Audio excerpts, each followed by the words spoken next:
भगवान बुद्ध आणि त्यांचा धम्म ह्या ग्रंथाचे लेखक विश्वभूषण भारतरत्न परमपूज्य बोधिसत्व डॉक्टर बाबासाहेब आंबेडकर हे या ग्रंथाचे लेखक आहेत. भगवान बुद्ध आणि त्यांचा धम्म या ग्रंथातील 6 खंड म्हणजे 6वा खंड चालू असून 6व्या खंडामधील भाग 4 आपण पाहत आहोत. या भाग 4मधील चॅप्टर नंबर 3 मल्लिकेची श्रद्धा. मल्लिकेची श्रद्धा या चॅप्टरवर आज आपण व्हिडिओ बनवणार आहोत. त्या अगोदर आपण समर्पण घेणार आहोत.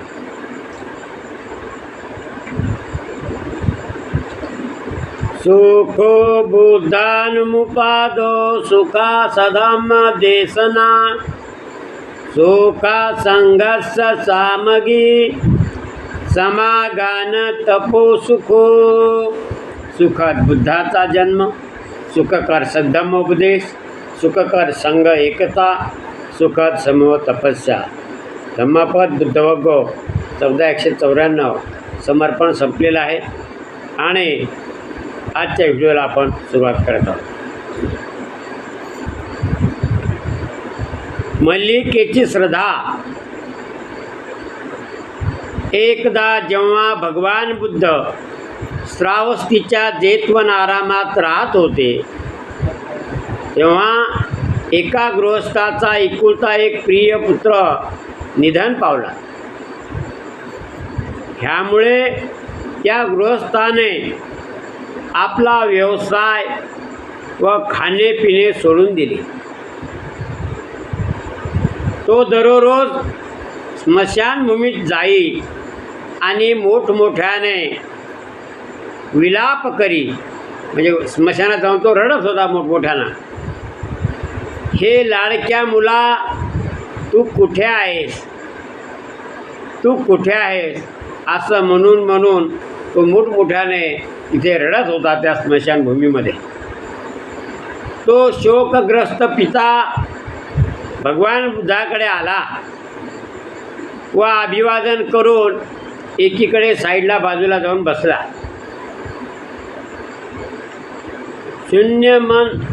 शून्यमनस्क, निर्विकार व आगमनाचे प्रयोजन न जाणणाऱ्या त्याच्या अवस्थेकडे पाहून तथागत त्याला म्हणाले, तुझी अवस्था ठीक नाही, तुझे मनही स्थिर नाही. त्यावेळेस तो मनुष्य काय म्हणाला, माझा एकुलता एक लाडका पुत्र मरण पावला असता माझे चित्त कसे स्थिर राहू शकेल, असा त्यानं तथागताला प्रतिप्रश्न केला. होय सद्गृहस्था. तथागत म्हणाले, होय बरोबर आहे. सद्गृहस्था, आपले प्रियजन दुःख, शोक, वेदना, व्यथा व कष्ट ह्याच कारणीभूत होतात. तो गृहस्थ रागावून बोलला, असे कोण म्हणू शकतो.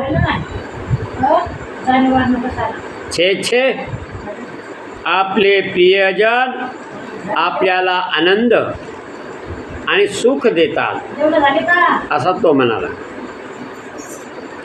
आणि असे बोलून भगवान बुद्धाच्या शब्दाचा धिक्कार करून तो रागाने उठला आणि निघून गेला. जवळपास काही जुगारी धूत खेळत होते. तो गृहस्थ त्यांच्याकडे गेला आणि श्रमण गौतम श्रमण गौतमास आपली शोककथा आपण कशी सांगितली, त्यांनी त्यावर काय उत्तर दिले व आपण रागाने तिथून कसे निघालो हे त्याने त्या लोकांना निवेदन केलं, म्हणजे त्यांना सांगितलं. जुगारी म्हणाले, तुमचे म्हणणे बरोबर आहे. आपले प्रियजन हे आपल्या आनंदाचे व सुखाचे उगमस्थान आहे. त्या गृहस्थाला ते जुगारी आपल्याच मताचे असल्याबद्दल बरे वाटले. दारुड्याला दारुडा भेटला की त्याला कसं बरं वाटतं, चोराला चोर भेटला की त्याला कसं बरं वाटतं, तशाच पद्धतीचं हे जुगारी त्याची रीव ओढली, तेवढ जसा म्हणला तसे हे ते म्हणले, त्याला बरं वाटलं. तसंच या व्यवहारामध्ये सुद्धा तसंच असते. आपण एखाद्या माणसाला चांगलं म्हणलं आणि वाईट म्हटलं, आपल्या मनासारखे जर त्याला बरं तर आपल्याला तो लगेच माणूस आवडतो, पटतो तो. हळूहळू ही गोष्ट पसरत राजाच्या अंतपुरापर्यंत जाऊन पोहोचली. राजाने मल्लिकेला सांगितले की तुझे श्रमण गौतम म्हणतात की प्रियजन दुःख, शोक, वेदना, व्यथा व कष्ट ह्यास कारणीभूत होतात. मग ती काय म्हणाली, महाराज, जर तथागत असे म्हणाले असतील तर ते रास्तच आहे, म्हणजे योग्यच आहे. मल्लिके, जसा एखादा शिष्य गुरुच्या प्रत्येक वचनाला होय बरोबर आहे असे म्हणून मान्यता दर्शवितो, तसेच श्रमण गौतम जे बोलतात ते जर तथागत असे म्हणाले असतील तर ते रास्तच आहे असे बोलून तू मान्यता दर्शवितेस. जा, चालती हो. तेव्हा मल्लिकेने ललित ध्यान ब्राह्मणास पाचारण केले आणि सांगितले की भगवान बुद्धाकडे जा, आपल्या वतीने त्यांना शीरसाष्टांग प्रणिपात कर, म्हणजे वंदन कर, प्रणाम कर. त्यांचे कुशल विचार, तब्येत कशी आहे असं सर्व कुशलक्षम विचारल्या झाल्यानंतर आणि ते म्हणतात असे जे सांगितले जाते ते खरे आहे काय ह्याची चौकशी कर आणि ते जे काय बोलतील ते तसेच मला नीट सांग. ती म्हणाली. राणीच्या आज्ञेच्या परिपालनार्थ म्हणजे आदेशानं ब्राह्मण निघाला आणि तथागताकडे जाऊन त्यांना ते तसे बोलले की काय असे त्याने विचारले. होय ब्राह्मणा, तथागत म्हणाले, होय ब्राह्मणा, आपले प्रियजन आपल्याला दुःख, शोक, वेदना, व्यथा व कष्ट देतात, हा पा पुरावा. एकदा ह्या श्रावतीत एका स्त्रीची माता मरण पावली.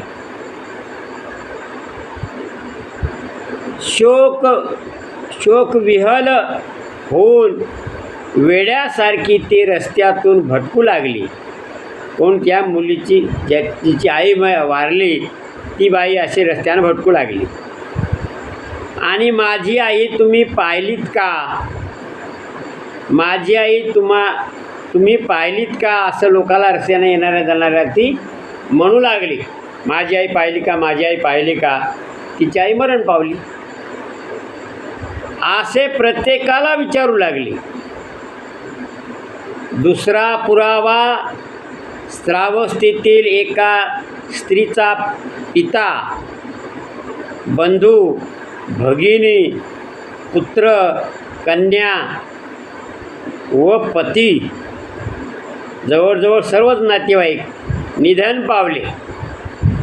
शोकविव्हल होऊन वेड्यासारखी ती गल्लोगल्ली भटकायला लागली आणि आपले प्रियजन कुणी पाहिलेत का असे प्रत्येकाला विचारू लागले. तिसरा पुरावा, श्रावस्थेतील एका गृहस्थाची माता, पिता, बंधू, भगिनी, पुत्र, कन्या व पत्नी निधन पावली. शोकविव्हल होऊन वेड्यासारखा तो गल्लोगल्ली रस्तोरस्ती भटकू लागला आणि आपले प्रियजन कुणी पाहिले का असे प्रत्येकाला विचारू लागले. आणखी एक पुरावा, श्रावस्थेतील एक स्त्री आपल्या माहेरी गेली. तिच्या घरची मंडळी पतीपासून तिला विमुक्त करून तिला न आवडणाऱ्या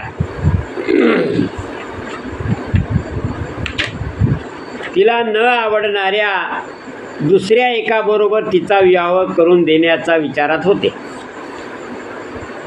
तिने आपल्या पतीस हे सांगितल्यावर त्याने तिच्या देहाचे 2 तुकडे केले आणि मग स्वतः आत्महत्या केली, जेणेकरून त्या दोघांचे एकत्र निधन व्हावे.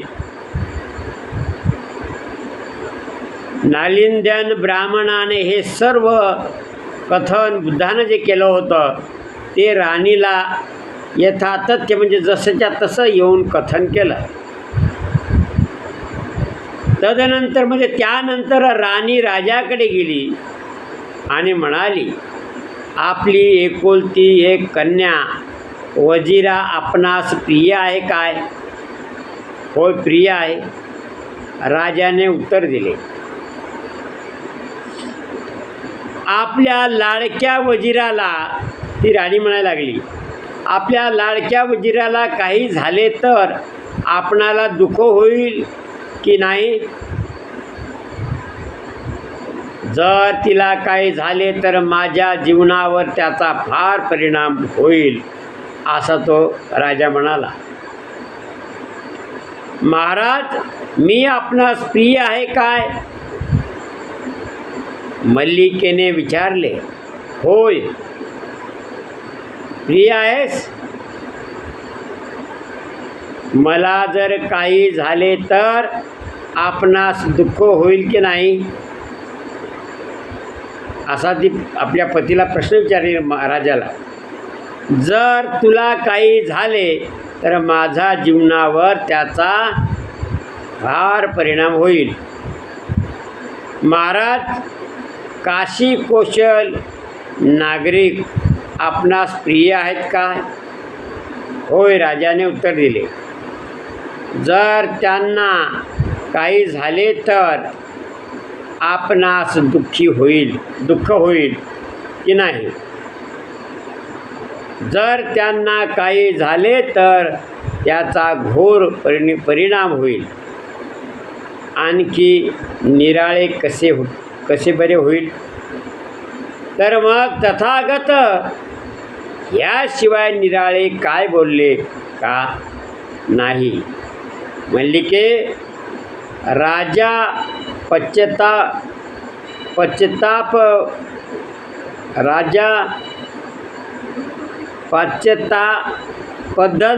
पदंग स्वराने बोलला.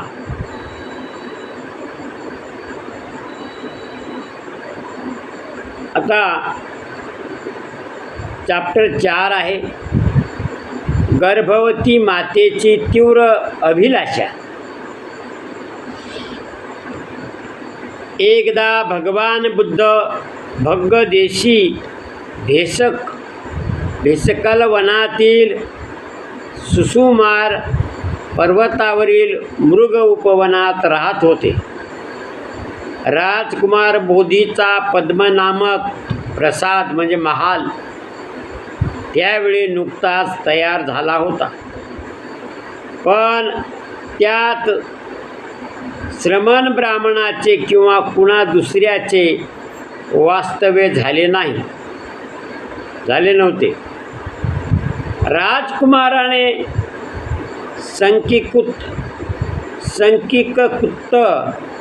संकिकपुत्त नामक ब्राह्मणाला सांगितले, तथागताकडे जा, माझ्यातर्फे त्यांना अभिवादन कर, त्यांचे कुशलक्षम वृत्त विचार आणि भिक्खुसंघासहित त्यांना माझे भोजनाचे आमंत्रण दे.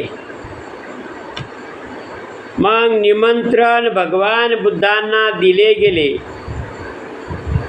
मौनाद्वारे त्यांनी मान्यता दर्शवली आणि हे वृत्त राजकुमाराला निवेदन केले गेले. रात्र झाल्यावर राजकुमाराने आपल्या पद्य नावाच्या प्रसादात उत्तम भोजन सिद्ध केले आणि प्रसादाच्या पायऱ्यावर शुभ्र वस्त्र आच्छादित करून सर्व सिद्धता असल्याचे वर्तमान भगवान बुद्धास कळवण्यास त्या तरुण ब्राह्मणास सांगितले. तसे केल्यावर लवकरच तथागत चिवर परिधान करून भिक्षापात्र हातात घेऊन प्रदासा त्या महालाच्या पाशी आले. तिथे दरवाजापाशी राजकुमार त्यांची प्रतीक्षा करीत उभी होती. तथागत येताना पाहून राजकुमार त्यांना सामोरे गेला आणि अभिवादन करून त्यांच्या परिवारासह प्रसादाकडे परतला. महालाकडे पायऱ्याच्या पायथ्याशी तथागत निस्तब्धपणे उभे राहिले. राजकुमार बोलला, तथागतांनी बिछायतीवर पदार्पण करण्याची कृपा करावी. कृपा करून तथागतांनी माझ्या विनंतीप्रमाणे करावे, म्हणजे ते मला चिरकाल हितावं होईल. पण तथागत निस्तब्धपणे उभे राहिले. पुन्हा एकदा राजकुमाराने त्यांना विनंती केली आणि तरी तथागत स्तब्ध उभे राहिले. तिसऱ्यांदा त्याने विनंती केली आणि मग तथागताने आनंदाकडे दृष्टिक्षेप टाकला. अडचण काय होती ते आनंद समजला आणि त्याने पायऱ्यावरचे आच्छादन गुंडाळून काढून ठेवावे असे त्याने सांगितले. आपल्या अन्वयाचा विचार करता तथागत त्या वस्त्रावर पाय ठेवतील असे शक्य नव्हते. मग राजकुमाराने ते वस्त्राच्छादन गुंडाळून ठेवण्याची आज्ञा दिली. ते गुंडाळून घ्या व प्रसादाच्या त्या महालाच्या वरच्या मजल्यावर आसनाची सिद्धता करण्यास सांगितले. तथागत भिक्खू संघासहित पायऱ्या चढून वर गेले आणि त्यांच्यासाठी सिद्ध केलेल्या आसनावर स्थानापन्न झाले, म्हणजे बसले. राजकुमाराने आपण स्वतः तथागत आणि भिक्खू संघास येथेच भोजन वाढले. तथागताचे भोजन समाप्त झाल्यावर राजकुमार बोधी एका बाजूस बसला आणि त्यांना म्हणाला, भगवान, मला वाटते की सुखद साधनांनी नव्हे तर अप्रिय साधनांनीच खरे कल्याण प्राप्त केले पाहिजे. तथागत म्हणाले, राजकुमारा, फार पूर्वी जेव्हा मला संबोधी प्राप्त झाली नव्हती तेव्हा तुझ्यासारखे माझे मत होते. त्यावेळी मी अगदी तरुण होतो. माझे केस काळेभोर आणि भरदार होते आणि तारुण्याच्या अयन बहरात मातापित्यांच्या इच्छेविरुद्ध त्यांच्या दुःख शोकाला न जुमानता मी केस व दाढी कापून पीतवस्त्र परिधान करून संसाराचा त्याग करून गृहीण संन्यास पत्कारला आणि सत्यान्वेषण करण्यासाठी आणि अनुपम शांतीचा मार्ग शोधण्यासाठी मी संन्यास स्वीकारलेला होता. पण आता माझे मन निराळे झाले आहे. जर एखाद्याला धम्म समजला तर सर्व दुःखाचा नाश कसा करावा हे त्याला समजेल. राजकुमार बोलला, किती अद्भुत हा धम्म, किती अद्भुत ह्या धम्माचे विश्लेषण, स्पष्टीकरण, विश्लेषण हा समजण्यास किती सुलभ. तेव्हा तरुण ब्राह्मण संकीकृत राजकुमाराला म्हणाला, राजकुमार, आपण हे मान्य केले खरे, पण आपण बुद्ध, धम्म आणि संघ यांचा आश्रय ग्रहण करण्याची तयारी दर्शवली नाही. असे म्हणून नकोस मित्रा, असे म्हणू नकोस. राजकुमार बोलला, कारण मी माझ्या मातेकडून असे ऐकले आहे की ज्यावेळी भगवान बुद्ध कौसंबीच्या घोषितारामात राहत होते त्यावेळी गर्भवती अवस्थेत ती त्यांच्याकडे गेली व त्यांना अभिवादन करून त्यांच्याजवळ एका बाजूला बसली. ती त्यांना म्हणाली की पुत्र अथवा कन्या, जो काही गर्भ माझ्या उदरात ह्या क्षणी आहे तो अजात गर्भ, म्हणजे माहीत नसलेला, म्हणजे आपल्याला माहीत नाही मुलगा आहे का मुलगी, असा तो अजात गर्भ बुद्ध, धम्म आणि संघ यांचा आश्रय स्वीकारतो आहे. भगवान बुद्धांनी अनुग्रह करून त्या गर्भाला यावजीव आपला शरणागत उपासक म्हणून स्वीकारावे. आणखी एकदा भगवान बुद्ध या भग्ग देशातच सुसुमार पर्वतावरील भीष्काल वनात राहत होते. माझ्या दाईने मला त्यावेळी तथागताकडे नेले आणि त्यांच्यासमोर उभे करून ती म्हणाली, हे राजकुमार बोधी, बुद्ध, धम्म आणि संघ यांचा आश्रय स्वीकारित आहे.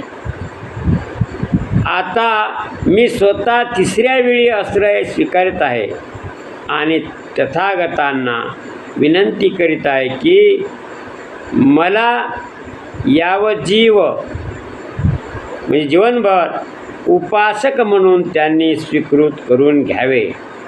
अशा प्रकारे आपण गर्भवती मातेची तीव्र अभिलाषा हा चॅप्टर आपण पाहिलेला आहे. आज आपण इथे थांबूया, हा व्हिडिओ इथे थांबूया. पुन्हा भेटूया दुसऱ्या व्हिडिओमध्ये. तोपर्यंत सर्वांचं मंगल हो. तेरा मंगल मेरा मंगल सबका मंगल होए रे. जन जन मंगल जन जन मंगल जन जन मंगल होए रे.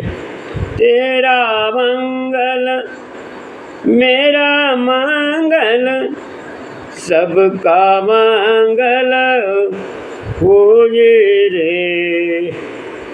सर्व सबस्क्रायबर मंडळींना माझा साष्टांग जय भीम. मित्रांनो, भगवान बुद्ध आणि त्यांचा धम्म ह्या आपण हाती घेतलेल्या या चळवळीला, या कार्याला आपण सर्वांनी हातभार लावावा ही नम्र विनंती. भगवान बुद्ध आणि त्यांचा धम्म या ग्रंथावरील व्हिडिओ गंभीर खंडारी यूट्यूब चॅनलवर माझा रोजचा एक व्हिडिओ असतो. आता सध्या 434 व्हिडिओ आपले झालेले आहेत. 35 व्हिडिओ झाले आहेत. 435 व्हिडिओ झालेले आहेत. सर्व व्हिडिओला आपण लाईक, सबस्क्राईब आणि शेअर करावं, जेणेकरून भगवान बुद्धाचं तत्त्वज्ञान प्रत्येक घरातील प्रत्येक माणसापर्यंत पोहोचेल. याच्यासाठी आपण या कार्याला हातभार लावावा हीच सर्वांना नम्र विनंती. सर्वांचं मंगल हो, सर्वांचं मंगल हो. जय भीम, नमो बुद्धाय, जय संविधान, जय भारत. पुन्हा भेटूया उद्याच्या व्हिडिओमध्ये. तोपर्यंत सर्वांचं मंगल हो, मंगल हो, मंगल हो.